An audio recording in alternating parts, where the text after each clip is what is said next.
Been gone for a week, but I'm back, boys, which means the WoW news is back once again. It's time to pedal through this stuff. We got some things to talk about, some not so happy things with Xbox layoffs and how it's affecting Blizzard. Also some happy things in that, hey, Blizzard might actually be talking about changing Mythic Lockout. That's right, Nina has a Kostas interview, but before we get into that, a bunch of other things. Let's jump straight in here. First of all, while I was gone, Turbulent Timeways kicked off on June 30th. That was last week, and will continue to run until August 11th. Each week, we'll be seeing a new kind of selection of dungeons. We're going through Dragonflight, and then continuing on through with a bunch of other, they got the old dungeons, the new ones. We got a bunch of other things happening. Dragonflight is the new one this time around with Time Walk and Dragonflight. Don't forget, you get your chance at getting this glorious mount by getting that Timeways buff for 4 weeks. So yes, jumping in on that, getting those Timeways buffs, and continue to playing through Turbulent Timeways stuff is a good time. So right now, it continues to be your Timeways doing Dragonflight dungeons until the reset hits, and then it'll change over. So enjoy that while you can. Also, quality of life improvements coming with Curse of Ulatek. Blizzard's been talking about more 12.1 content and how the Curse of Ulatek is going beyond just adding a new raid and dungeons and stuff like that. And what they mean by that really is they're trying to create some better ways to play this game. That's right. They said they deeply appreciate the feedback on improving World of Warcraft. They're getting into things, trying to do one-time profession knowledge resets, fixing combat issues, auction house improvements, and including account-wide interface settings and better ways to travel around the world. We'll see what all that means. They continue to drop more stuff about 12.1, but they are trying to change how things work. And some of those changes, as I said before, Ian talked about it in a recent interview that we're going to go through here in a little bit.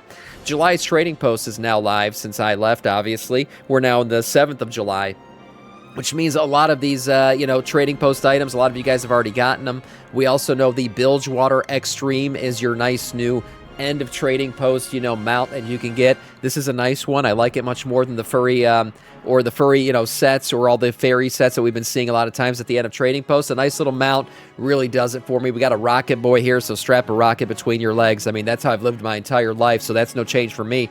But anybody else who wants to see what it feels like to be Samiccus, go ahead and get that extreme mount and ride it around, and you'll see what it's like to be a day in the life of me. Moving on to another cool thing, The Bitter Truth. That's right, a World of Warcraft story brought to you by Blizzard. Blizzard's been doing these for quite a while now, these little kind of comic stories leading into different patches. We have this story right here, which has to do with Tyrande, who is a non-playable Amani troll. I'm going to keep saying that until Blizzard stops trolling us and actually gives us playable Amani trolls, but he is an Amani troll who sits down with Lord Thamar over a couple beers and talks about the issues between the Amani and the High Elves, turning into the Blood Elves, obviously, now. But the issues that they've had in their past. They go back and forth, fighting about things and how they've gone down between those two races, and maybe amending at the end. I don't know. We'll see what the story's about, but you can check this thing out on a previously published article. I'll link this in the chat and down below. If you guys want to check this thing out, you can go down here and check this lore story out between Lord Thamar and Tyrande and see how things plans out between them. Tundra coming in with the sub 43 months, man. Hello, everyone. Oh my God. 43 months, damn. That's a long time. That's a long time. Thank you so much, Tundra. I appreciate that. Death Knight of our Scourge. Moving on to this one, Shaping Your Destiny. That's right, with a new mount. Blizzard introduced a new mount on the mount store while I was gone. Good thing they did it while I was gone, because they knew Sam was going to bitch about it if he was here when it happened. But they dropped a new mount with evidently 300,000 unique mount variation combinations between all the customization options that come with this thing. So this thing's $30, and evidently you get 300,000 mounts with it. So it's pretty good value, actually. But if you look at this thing, it's actually a bunch of customization options, kind of like the Dragonflight mounts. You go customize your mount. Obviously, they count every little variation, so if there's an eyebrow change between one mount and another, hey, there's another one to tick under the 300,000. So we'll see how many, actually people buy this thing and get into it. But it is another kind of way that Blizzard, drops a new mount on the mount store. Maybe I'll do a giveaway for this thing eventually. But there is a new mount store mount for $30. Go get it if you want. You bought it. All right, good. Yeah, I guarantee you there are people buying this thing. Hey, I mean, look, you got $30 to burn. Fuck it. Why not? You want a cool mount, you can get it. Moving on to one of the more troubling pieces of news that dropped while I was gone. 12.1 will bring Pepe to your player housing. That's right, and this is troubling because if you guys don't know this, you've been watching me for a while, maybe you haven't, I uncovered this dark secret that Pepe is actually a Dreadlord undercover. And he's undercover in a way where it's completely oblivious to everybody. He's out here in the real world as a Pepe pillow. He's also out in the game in all variations and ways, just sitting there watching, reporting back to all the Dreadlords and Sire Denathrius of all of our doings, and now he has entered player housing. So all jokes aside, player housing, yes, you will now be able to introduce Pepe. You go to Periwinkles or Argatha, and you can buy this new thing. You just got to unlock it. There's a little thing you got to do here. In order to unlock, players will first need to find old friends perched upon the neighborhood billboard. You'll see Pepe over there being his Dreadlord self, watching everything that's going on.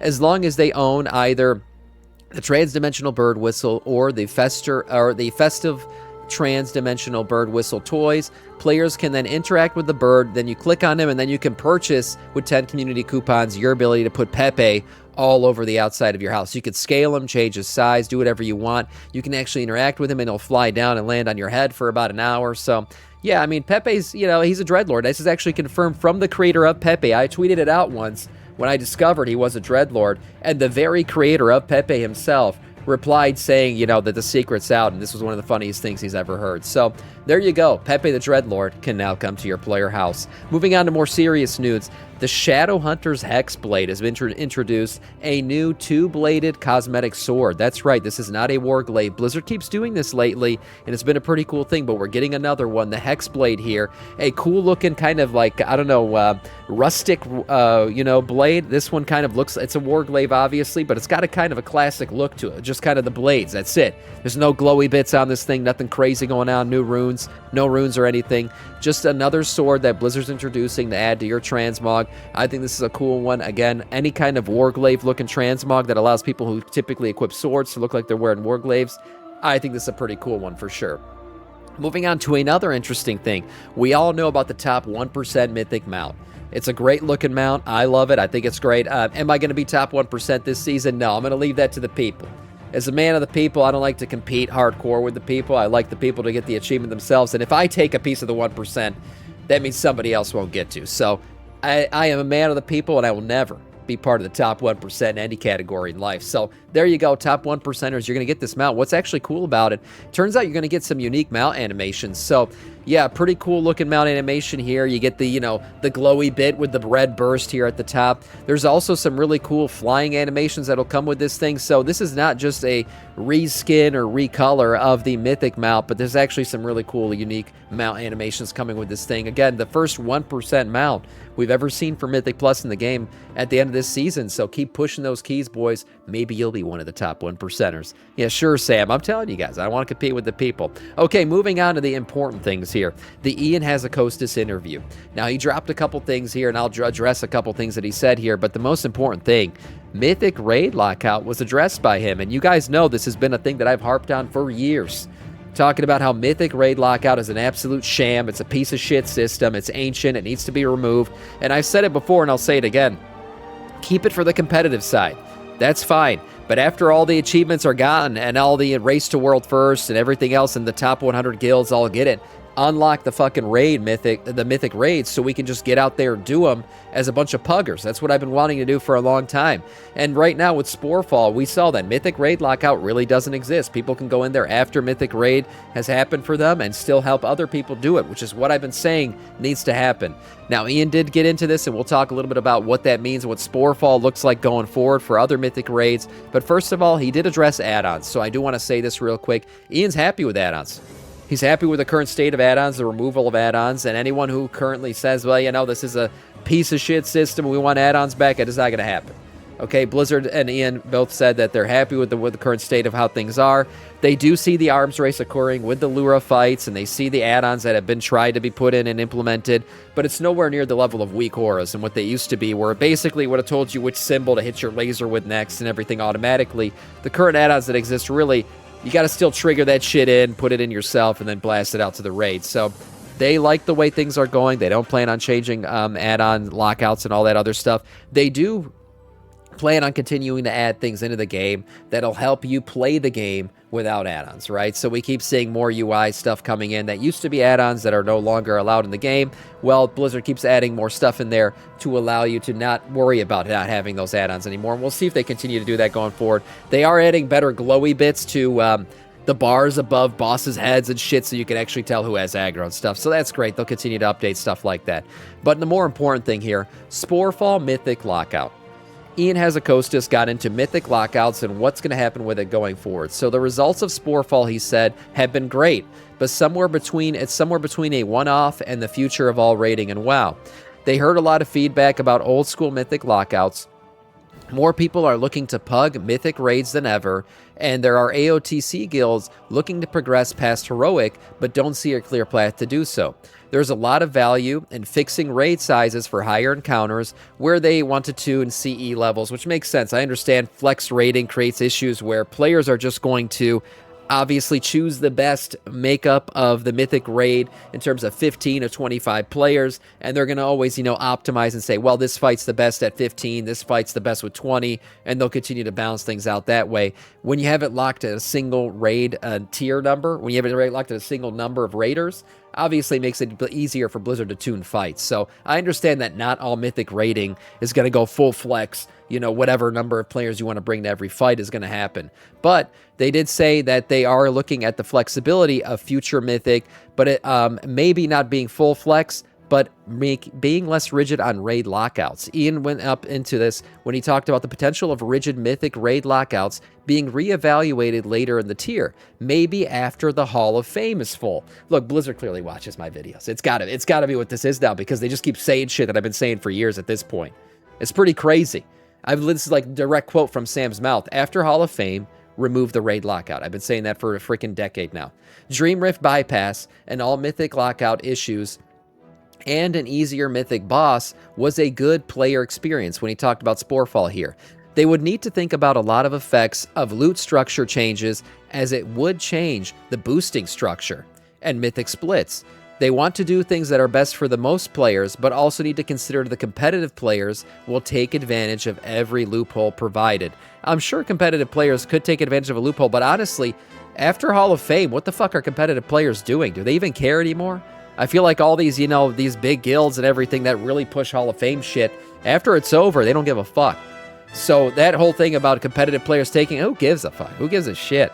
Let the 99% of the player base also get in there and test out Mythic rating and push their item level higher. I think that's what's healthiest for the game.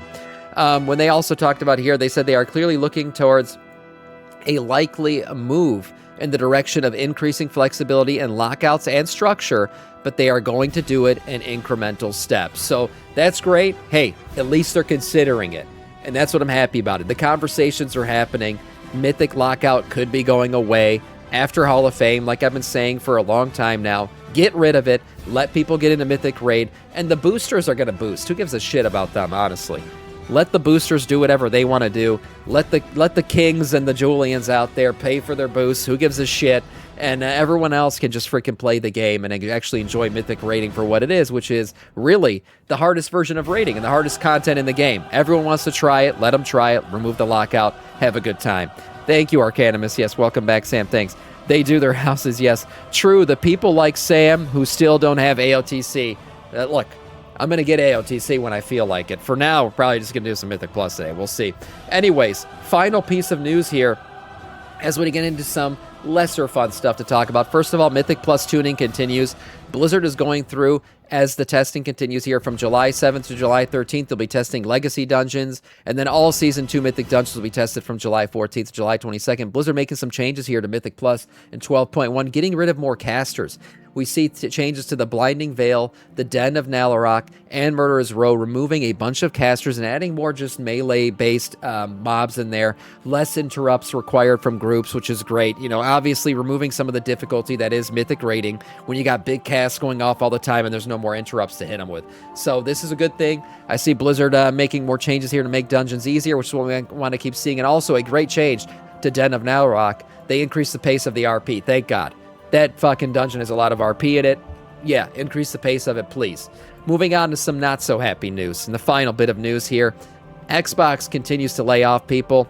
They've laid off 1,600 roles in one day. That's right. Just yesterday, 1,600 people lost their jobs at Xbox Gaming. and 3,200 are expected to lose their jobs in total in the fiscal year of 2027. Sad shit. Why is that? Well, they say the profit margins of their gaming division isn't as big as they want it to be. Yeah, because comparatively speaking. So they're upset that Microsoft Word makes more money than, in terms of a profit margin, than, say, a massive RP or World of Warcraft based game where you got thousands and thousands of people making shit and a big world that you got to build out. But hey, adding a new bold hotkey to your Microsoft Word is something that they're more proud of lately. So there you go. That's a ton of people getting laid off. The one good thing, or the one, I guess, piece of silver lining here is that so far Blizzard has not been affected as much by the layoffs as, say, other divisions have. We see the biggest people getting hit with this where the Elder Scrolls Online team, if you like Elder Scrolls Online, it looks like that game's being sunsetted, if I'm being honest with you. I think Microsoft's going to say, hey, we got one MMORPG out here. It's World of Warcraft, and everything else is kind of going to go to the wayside. But ZeniMax Media, Elder Scrolls, Fallout, and Starfield, they got hit pretty hard. Obsidian Entertainment, The Outer Worlds, and Avowed, that's what they make. They got hit. id Software, who makes Doom, got impacted pretty hard. And then Kotaku, reporting about 25% of Obsidian and up to half of Elder Scrolls Online development team being affected. They also sold off a couple of their studios, so those things are going away. And look, it sucks. It sucks. Layoffs suck. I think it's a horrible thing. Yes, it's probably AI taking fucking jobs away. They said 1,600 of these positions are just being eliminated outright. So they're not rehiring. They're not replacing. They're just throwing people out there into poverty. So that's what it is. That's the corporate America. What can I say? And yeah, more profit margins. That's what they need, I guess. Hey, we'll wrap that up with today's WoW News. It's good to be back. We'll continue to report throughout the week. But for today, that is all in terms of news.